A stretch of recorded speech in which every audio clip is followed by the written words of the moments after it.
اللہ کے نبی نے خاص انسٹرکشن دی ہے، رسول نصیحت اللہ کی ہے صلی اللہ اپنی علیہ امت وسلم کو کہ جب بھی آپ نماز پڑھو اور جب آپ سجدے کی طرف جاتے ہو، آپ نے پہلا سجدہ کیا، آپ اٹھے، تھوڑا سا آپ توقف کرتے ہو، رکتے ہو، اور پھر آپ دوسرے سجدے کی طرف جاتے ہو۔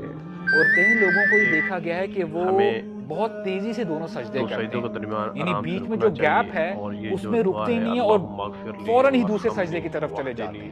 ہو سکتا ہے کہ ان بندوں کو شاید پتہ نہیں ہے کہ ہمارے نبی نے فرمایا کہ ان دونوں سجدوں کے درمیان جو تھوڑا سا وقفہ ہے وہاں پہ آپ نے دعا پڑھنی ہے، اور یہ دعا یاد کر لیں۔ دعا کیا ہے؟ اللہم اغفر لی وارحمنی واجبرنی وارفعنی واہدنی وعافنی وارزقنی۔